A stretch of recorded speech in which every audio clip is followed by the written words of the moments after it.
মাফ করে দিচ্ছেন, আপনারা এখন এটা নিয়ে কিছুই বলবেন না, কিছুই আপনাদের কোনো ক্ষোভ নাই, যা পেয়েছেন আলহামদুলিল্লাহ, এটা যদি বলেন। হ্যাঁ, আমি জামাতের যে বক্তব্য, সেই বক্তব্য হয়েছে যে ওনারা বলছেন যে ইলিয়াস আমরা কোনো ঝামেলায় যেতে চাচ্ছি না, আমরা যদি ঝামেলায় যাই তাহলে তৃতীয় পক্ষ এটা সুবিধা নেবে। ভাই, তৃতীয় পক্ষের সুবিধা নিলে কোনো সমস্যা নাই, তাহলে আপনি সব মেনে নেবেন নাকি? আপনাকে তো প্রতিবাদটা করতে হবে, আপনাকে তো জানাইতে হবে যে আমরা ভোটটা এই কারণে আমরা মেনে নিচ্ছি, কিন্তু মেনে নিলেও আপনারা এই অন্যায়গুলো করেছেন, এটা ভবিষ্যতে আমরা মানব না, কিংবা এটা কি চাই একটু কথা তো বলতে হবে জামাতে। জামাত সেটা বলেন, এটা জামাতের ব্যাপার, জামাত কি করবে। কিন্তু আমি শুরুর থেকে একটু বলি যে জামাতের সাথে যখন এই জোটটা হয়, এই জোটের সময় নানান দিন দরবার একবার আসে যায় যায় আসে, এনসিপিও বিএনপির সাথে জোট বেঁধে ফেলে, এরকম অবস্থা আর কি, হুমকি দিয়েছেন।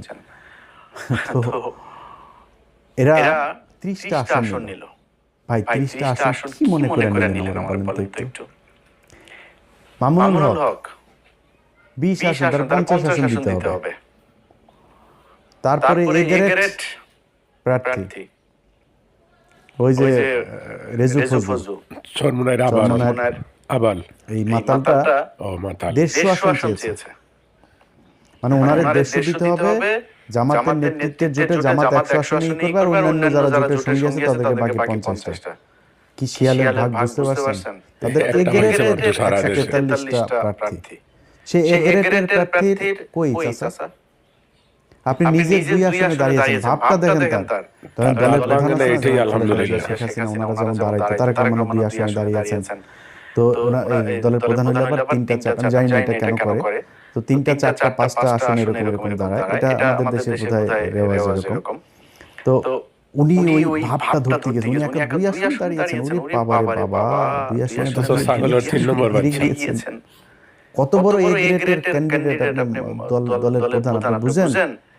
একটাও পায় নাই। বলছিলাম না আরো অনেকদিন আগে, বলছিলাম না দুইটার একটা পাস করবে না। চরমোনাইর আবাল 143 আসন কই? চাপ দিয়া জামাতের কাছ থেকে নিতে হবে। এই একই চাপ দিয়া যখন চরমোনাই চলে গেল, মামুনুল হক হুজুর সেই চাপটা দিয়া এই সুযোগটা কাজে লাগায় কতগুলি আসন নিয়ে নিল। ভাই, আপনার সবগুলি আসনে এই যে এনসিপির পোলাপানগুলো, তাদের 1 কোটি টাকা পয়সা নাই তো। এদের জামাতের টাকা পয়সা দিয়া, তারপরে বিভিন্ন মানুষজন তাদের সাহায্য সহযোগিতা করে তারপরে তাদের নির্বাচনের খরচটা জোগাইল। তা আপনার তো নাই, আপনি 30টা নিলেন কেন? এদের অনেকেই আছে যারা টাকার অভাবে অনেক সমস্যায় পড়তে হয়েছে। তা আমি নিজে যতটুকু পেরেছি, এরে ওরে না তারে বলে এরকম আমি নিজে থেকে বলেছি অনেককে, হয়েছে। তারপরে জামাত ইসলাম তো তাদের সহায়তা করেছে। তো এইভাবে তো আপনি 30 আসন নিলেন কেন?